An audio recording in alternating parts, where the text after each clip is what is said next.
여러분, 바울은 로마서 4장에서 믿음으로 의롭다함을 받은 사람 두 사람을 들어서 예로 설명을 하고 있습니다. 첫 번째는 아브라함이고 두 번째는 다윗인데요.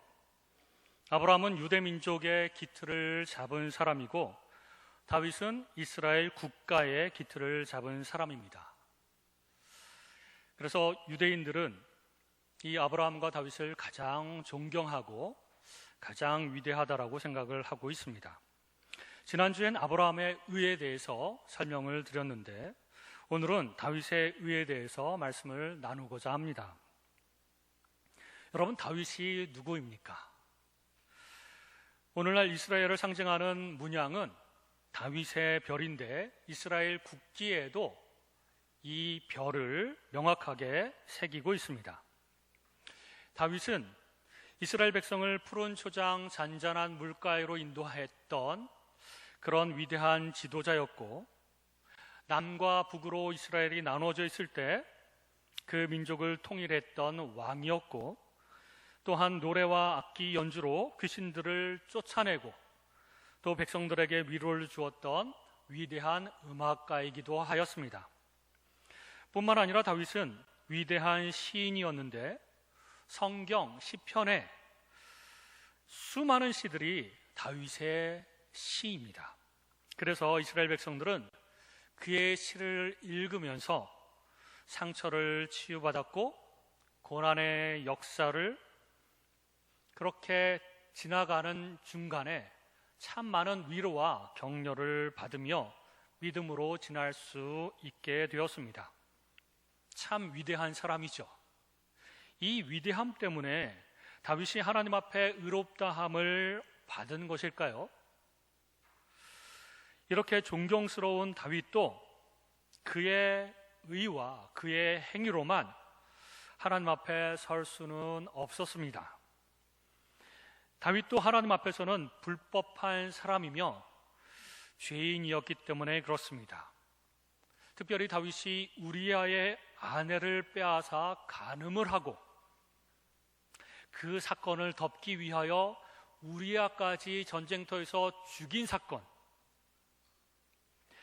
그리고 우리아를 죽인 후에도 그 사건을 완벽하게 처리함으로써 완전 범죄를 누렸던 사람입니다. 마치 아무도 모르는 것처럼 그렇게 완전하게 처리를 해서 아무도 모를 것처럼 생각했지만, 그러나 다윗은 그 후에 밤잠을 이루지 못합니다. 그의 마음속에 평화가 없어졌고 노래를 잃어버렸습니다. 그리고 본인만 알고 있었어도 그 죄로 인하여 괴롭고 고통스러운 날이 매일매일 계속되었던 것이죠. 그때 다윗의 심정을 가장 잘 대표할 수 있는 고백이 시편 32편에 잘 나와 있습니다.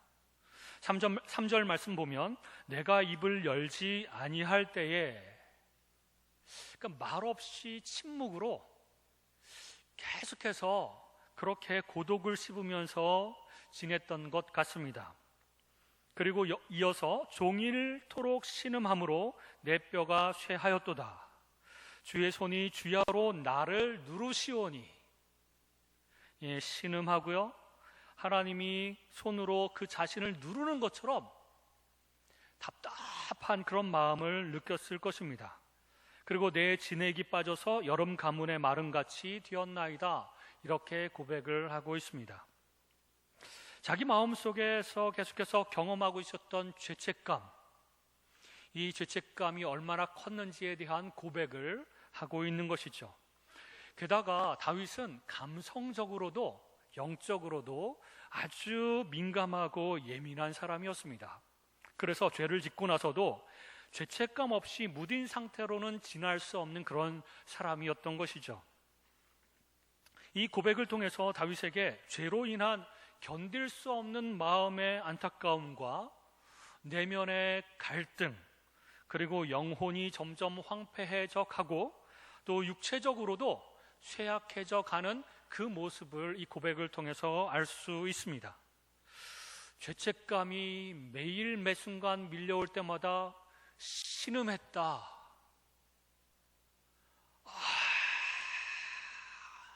그러면서 너무나도 견딜 수 없는 그 죄의 무게를 감당해야만 했던 것이죠. 그러면서 스트레스가 엄청 났을 것이고 그 스트레스로 인하여 몸도 점점 쇠약해져 갔을 것입니다. 그러던 어느 날 선지자 나단의 도움을 받게 됩니다. 하나님께서 보내신 나단 선지자는 다윗에게 와서 지금 고독해하고 괴로워하고 힘들어하고 있는 원인을 직면하도록 만들었습니다. 그 원인은 바로 해결되지 못한 죄였습니다.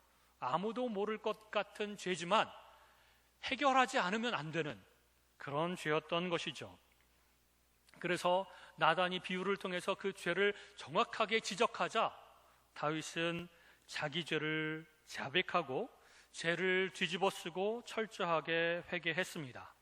그리고 나서 하나님께서 내가 너를 용서한다 라고 말씀하시며 조건 없는 용서를 받았던 것입니다. 그 하나님의 용서하심을 받은 후에 다윗은 막혀있던 영이 트여졌고 하나님과 다시 한번 교제를 할 수 있는 상태가 되었고 마음에는 평안을 얻게 되었습니다. 그것에 대한 고백이 또한 시편 32절에 계속해서 나오고 있는데 1절에 보면 허물의 사함을 받고 자신의 죄가 가려진 자는 복이 있도다. 마음에 간사함이 없고 여호와께 정죄를 당하지 아니하는 자는 복이 있도다. 또 5절에 보면 내가 이르기를 내 허물을 여호와께 자복하리라 하고 주께 내 죄를 아뢰고 내 죄악을 숨기지 아니하였더니 곧 주께서 내 죄악을 사하셨나이다 라고 고백을 합니다. 자신의 죄가 사하해지고 자신의 죄가 가리움을 받았을 때 이 다윗은 얼마나 자유롭고 평안을 누리며 기뻐했을까요? 1절에 허물의 사함을 받는다, 사함이라는 단어가 있고 죄가 가려진 자, 그러면서 가려진다라고 하는 단어가 있습니다. 이 두 단어는 굉장히 중요한데요. 첫 번째 나오는 사하신다라고 하는 단어는 원어에 보면 없앤다라는 뜻입니다. 그래서 허물이 없어지는 것, 그런 사람은 얼마나 복이 있겠는가 이렇게 고백한 것입니다. 죄를 범한 사람들에게 가장 큰 소원이 있다면 그 죄가, 자기 죄들이 없어지는 것입니다. 그래서 사람들은 누구나, 죄를 범한 사람들은 누구나 그 죄의 기록을 없애려고 합니다. 그러나 잘 없어지지 않죠. 이것이 죄책감으로 인한 인간의 문제입니다. 죄가 사라지고 기억에서도 사라지고 기록에서도 사라지고 하면 얼마나 좋겠습니까? 사라지지 않기 때문에 내면에 갈등이 있고 고민이 있고 괴로움이 있고 그 죄책감으로 인한 그런 여러 가지 어려움이 생기는 것입니다. 그 다음 중요한 단어는 바로 가리움인데, 죄인들은 자기가 죄를 범했다고 하는 그 자체보다도 더 두려워하는 것이 있습니다. 그게 바로 자기의 죄가 다른 사람들에게 노출되는 것입니다. 그래서 의도적으로 범죄를 했든 아니면 실수로 죄를 범했든 그 죄가 어떻게 하면 드러나지 않을까라고 일단 숨기고 보는 것입니다. 그래서 어린아이들도 그렇죠. 너 이거 누가 깼어? 그럼 나 안 했어. 일단 부정부터 합니다. 그리고 운전하다가 밤중에 누군가를 이렇게 교통사고를 내면 아무도 보는 이가 없으면 일단 뺑소니부터 치고 그 다음에 증거들을 인멸하기 위해서 증거를 다 없애버리면서 완전 범죄를 꾀하는 것이죠. 왜? 그 죄가 드러나면 안 되니까. 그러다가 자기 죄가 세상에 노출되면, 그래서 세상 사람들이 다 나의 죄를 알게 되면 너무나도 부끄러워하고 괴로워하기 시작합니다. 왜냐하면 세상 사람들이 다 자기를 손가락질하고 죄인이라고 여기며 그렇게 낙인을 찍기 때문에 견딜 수가 없는 것이죠. 그래서 심지어는 자살까지도 하는 것이 아니겠습니까?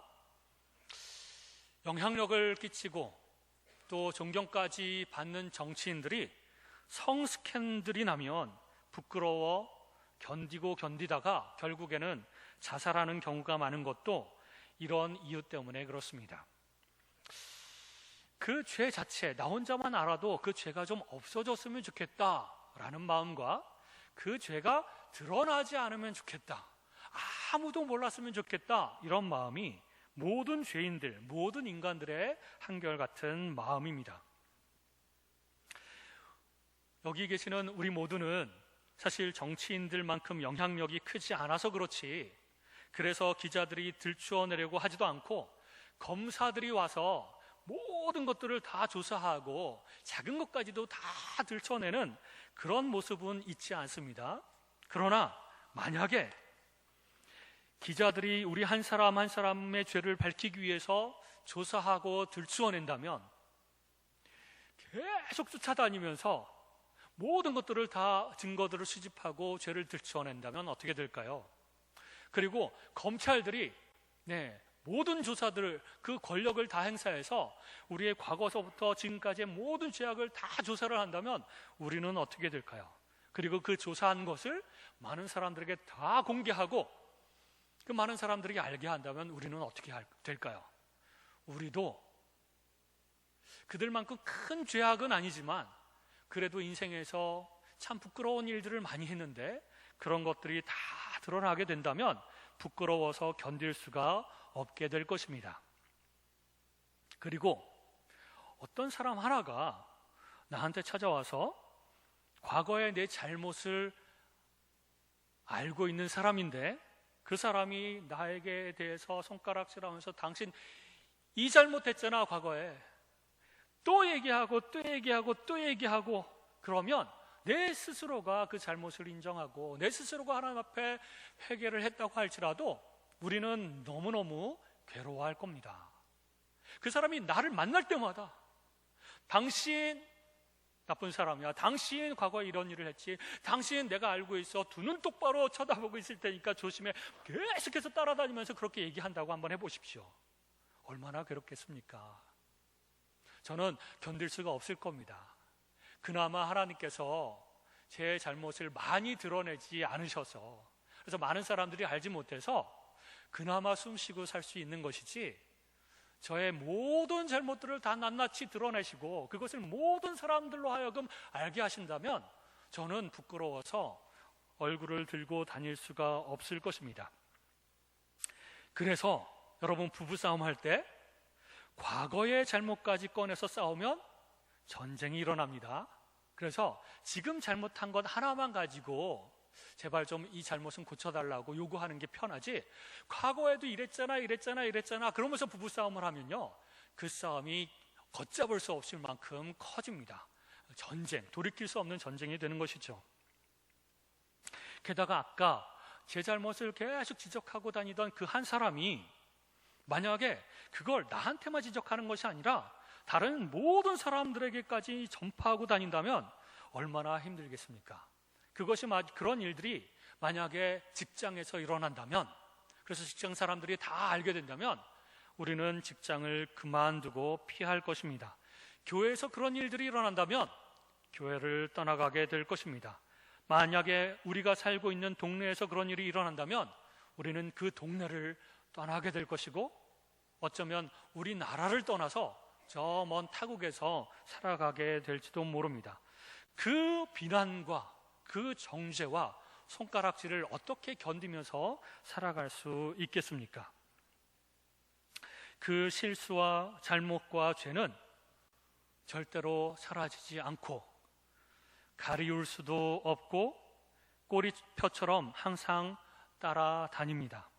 특별히 요즘은 인터넷 세상이라서 우리에 대한 추문은 더 빨리, 더 쉽게 퍼져나가게 될 것이고 더 많은 사람들이 쉽게 알게 될 것입니다. 그러나 절대로 가리울 수 없고 없앨 수 없는 우리의 죄를 하나님께서 만약에 완전히 없애주실 수가 있다면, 그리고 그 죄를 다 덮어주신다고 한다면 그것은 우리에게 기쁜 소식이 될 것입니다. 그때 비로소 우리는 평안함을 누리게 될 것입니다. 이런 이야기를 읽어본 적이 있습니다. 어떤 동네에 한 여자가 있습니다. 그 여자는 실수로 끔찍한 죄를 지었고 그 대가로 감옥에서 10년형을 받았습니다. 감옥살이를 하고 그 대가를 다 치르고 출소를 했는데 그 동네 자기 집으로 돌아왔습니다. 그런데 그 동네에 이 여자에 대한 나쁜 소문이 쫙 퍼졌습니다. 비록 실수로 범한 죄라도요, 그 사람이 나쁘다라고 손가락질을 하기 시작을 했죠. 그 사람을 동네 사람들 모두가 다 째려보고 수근수근하고 그 사람이 오면 피하고 정죄하고 그랬습니다. 형을 다 살고 나왔음에도 불구하고 전과자라고 하는 딱지 때문에 이 사람을 받아들여 주지 않았습니다. 그리고 그 동네에서 직장을 얻을 수도 없었고 물건을 사고 팔 수도 없었습니다. 너 같은 나쁜 여자한테는 물건 팔지 않겠어, 이런 얘기들을 들으면서 살은 것이죠. 그리고 동네 곳곳에 페인트로 끔찍한 죄인 누구누구 이렇게 써져 있고, 꺼져라, 동네에서 꺼져라, 혹은 죽어버려라, 뭐 이런 끔찍한 말들까지 써 놓았습니다. 그리고 죄인의 낙인이 완전히 찍혀져 있었던 것이죠. 누구 하나 그 여자를 받아들여주지 않았고 이해하고 사랑하고 돌보고 그런 일들은 없었습니다.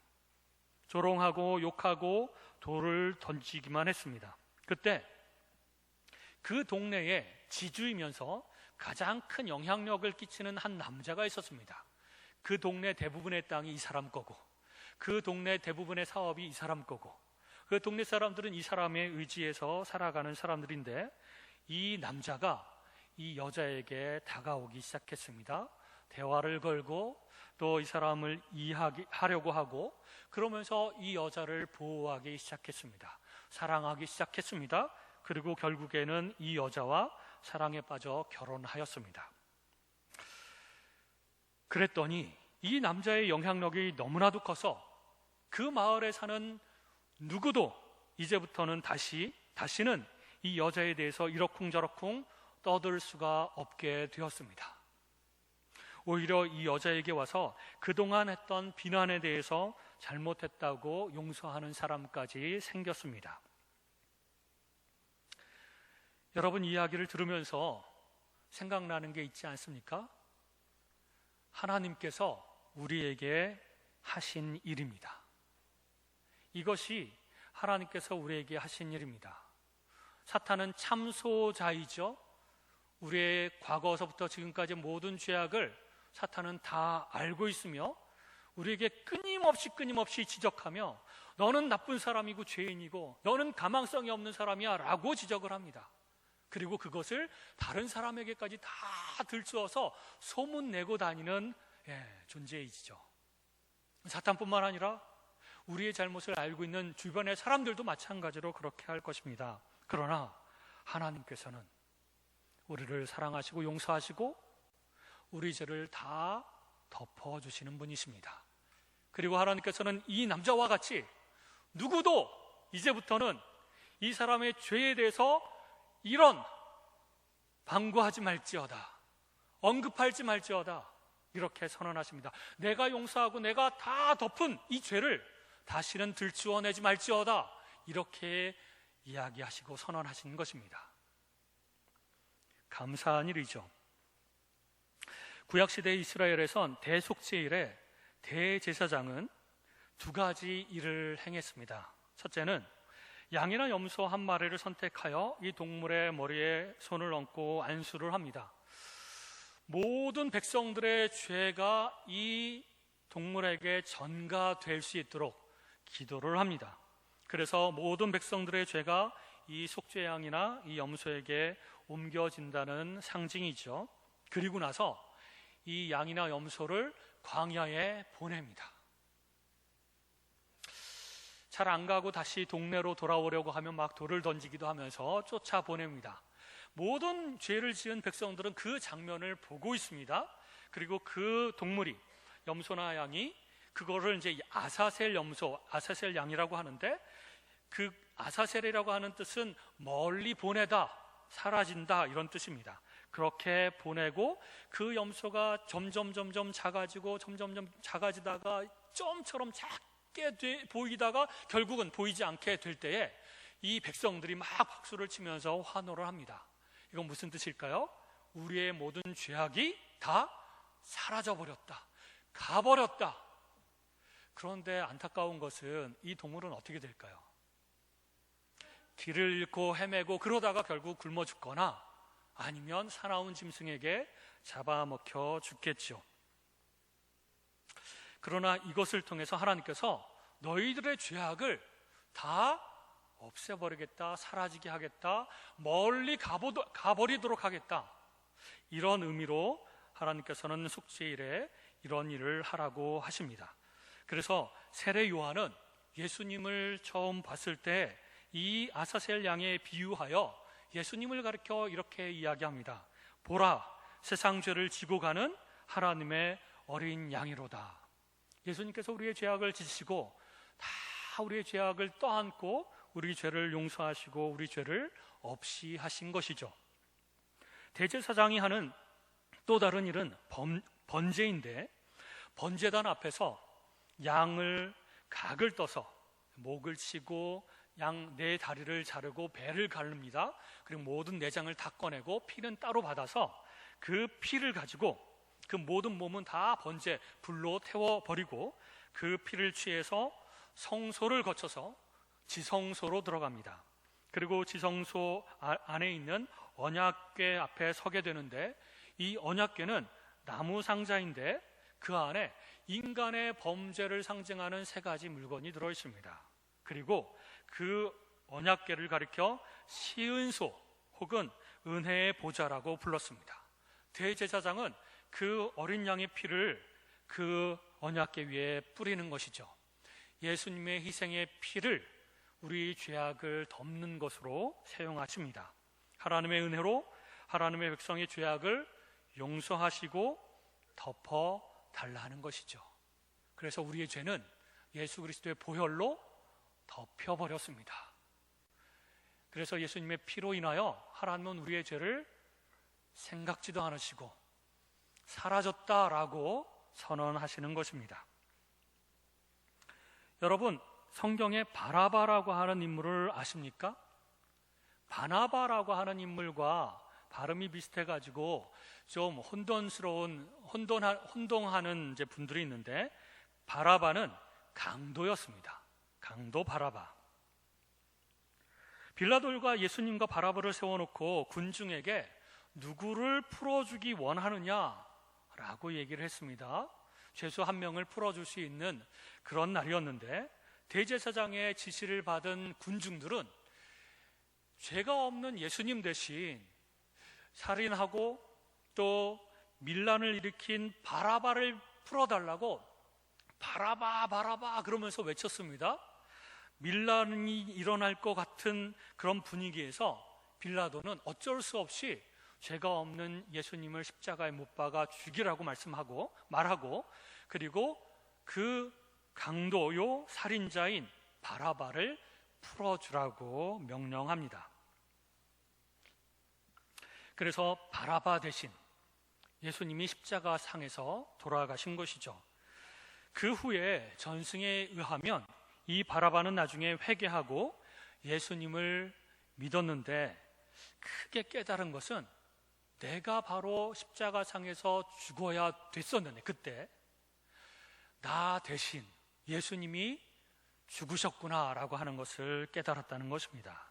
그렇게 고백하고 예수님을 믿고 그 후로 예수님의 그 보혈의 능력, 하나님의 복음을 전하는 사람이 되었다고 합니다.